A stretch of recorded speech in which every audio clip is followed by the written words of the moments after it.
Meus amigos, dando continuidade então ao que nós estávamos estudando em relação ao pensamento filosófico, a gente vai agora começar a investigar os primeiros filósofos. Esses filósofos foram chamados, são conhecidos como os filósofos pré-socráticos. E aí uma característica fundamental para a gente entender esses chamados filósofos pré-socráticos. Os caras estavam preocupados em compreender o início de tudo, o princípio, aquilo que vai formar de fato o universo e toda a sua constituição. Significa os planetas, a própria existência humana. Então, a preocupação desses indivíduos é tentar encontrar esse elemento fundador, esse elemento que vai dar início às coisas. E como é que a gente chama esse princípio fundador? Como é que a gente pode, como é que a filosofia passou a história a chamar esse princípio fundador? É o princípio de Arqué. Você não pode esquecer isso jamais. Esse princípio é fundamental dentro da filosofia para a gente compreender o exercício de um pensamento racional crítico. Aí você vai lembrar de um outro conceito fundamental, o conceito de logos. Logos, razão. Logos, você vai lembrar de lógica, um pensamento estruturado, um pensamento com base racional. E é claro que esse logos, essa razão, visa compreender a própria natureza. E a natureza o quê? A essência, a natureza de todas as coisas. E aí você vai ver um outro conceito fundamental, conceito de physis, daquela matéria que você adora. Física, natureza. Beleza, meus amigos? Vamos aqui então. Objetivo, o princípio de todas as coisas. É isso que os filósofos pré-socráticos estavam buscando. E qual é a parada? Se você olhar os nossos vídeos anteriores, verão que a mitologia estava muito preocupada também em compreender o princípio das coisas, só que por um viés diferente, o viés da divindade, o viés do fantástico, a cosmogonia. Aqui nós temos a cosmologia, racionalidade constitutiva do universo, ou seja, aquilo que gerou todo o universo. Se no exemplo anterior eu falei de Gaia e Urano, agora eu vou falar de outros elementos. E para isso, meus amigos, a gente vai aqui, no amor, compreender cada um desses filósofos. O primeiro, aquele que é considerado o pai da filosofia, o cara que inaugurou, ele mesmo, Tales de Mileto. E por que o Tales de Mileto, ele vai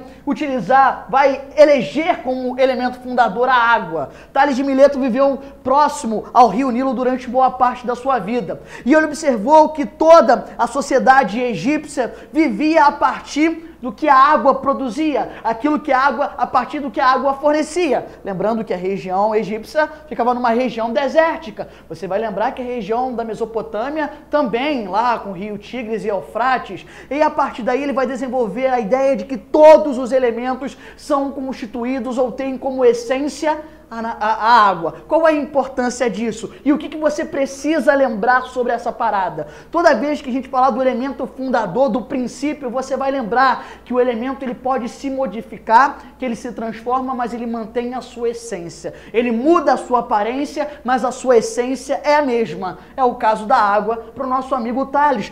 Professor, então quer dizer que ao longo de toda a filosofia foi apenas a água? Calma, você está muito nervoso. Vai com calma. Outro importante pensador e que você se amarra em estudar lá em matemática, o nosso amigo Pitágoras. E aí vem uma paradinha importante, Aí vem o X, presta atenção. Pitágoras é o cara que vai atribuir a esse conhecimento racional o nome de quê, pessoal? Filosofia. Filos e Sofia, amigo da sabedoria, amor à sabedoria. Pitágoras, diferentemente de Tales, dizia que o número era a essência de todas as coisas. Como assim? Se a gente não sabe que atualmente o número é apenas uma representação? Não, mas para o nosso amigo Pitágoras, o número ele era uma coisa constitutiva em si mesmo. Ou seja, para Pitágoras, o número é anterior ao próprio homem. É possível compreender o mundo todo através das medidas, através das fórmulas matemáticas. Por isso que para Pitágoras, o número é o elemento constitutivo, aquilo que vai inaugurar a Arqué, beleza? Anaximandro, outro indivíduo muito importante, vai falar que esse elemento constitutivo, esse elemento primordial, seria a matéria indeterminada. Aperon, você não poderia dizer o que trouxe, na verdade, todas as formulações, todos os elementos constituiriam junto o princípio de todas as coisas. Pessoal, e eles? E esses dois aqui, ó, primordiais. Heráclito de Éfeso e Parmênides de Eleia, pensamentos absolutamente antagônicos. De um lado, Heráclito de Éfeso, tudo flui como rio, não se entra duas vezes no mesmo rio, tudo é movimento. O que significa isso? Para o nosso amigo Heráclito, só é possível compreender o desenvolvimento e a constituição das coisas através exatamente do movimento. Porque ele dizia que o que é permanente é ilusório, doxa, opinião, ele não, então é importante que você observe o devir, a transformação. Tranquilo? Já o nosso amigo Parmênides defende exatamente o oposto. Ele diz que o ser é real. Pessoal, isso aqui é que mais à frente a gente vai conhecer como ontologia, tranquilo? Estudo do ser. O ser é real. O próprio Parmênides dizia, o ser é. Se o ser é, ele não pode não ser. O que significa isso do ponto de vista da filosofia? Significa basicamente o seguinte, a gente pensa numa coisa enquanto ela é. Ela é alguma coisa, não enquanto ela não pode ser, tranquilo? O que significa? Você pensa num filhote ou aquilo que seria um exemplo, tá? Aquilo que seria o filhote de um animal. Agora você não pensa numa posição anterior a esse filhote, ou seja, você pensa em alguma coisa enquanto ela é de fato, não que ela ainda não foi ou enquanto ela não é. Tranquilo? É um pouco complexo, mas é importante que vocês entendam. Por quê? Porque quando nós estudarmos o tal do Platão, ele vai pegar essas duas ideias, ó, e vai juntar numa só, que a gente conhece como teoria das ideias, tranquilo? Beleza? Que ele vai falar entre o mundo sensível e o mundo inteligível, tranquilo? Isso a gente vai ver com calma mais à frente. E por último, o nosso amigo Demócrito. Qual é a importância dele? Teoria atomistas, átomo. Átomo? É, exatamente, meus amigos.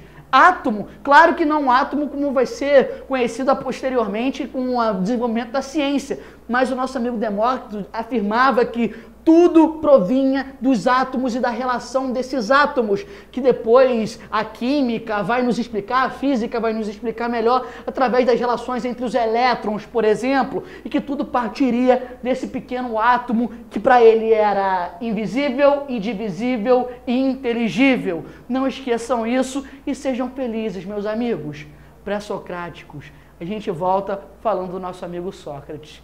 Um abraço.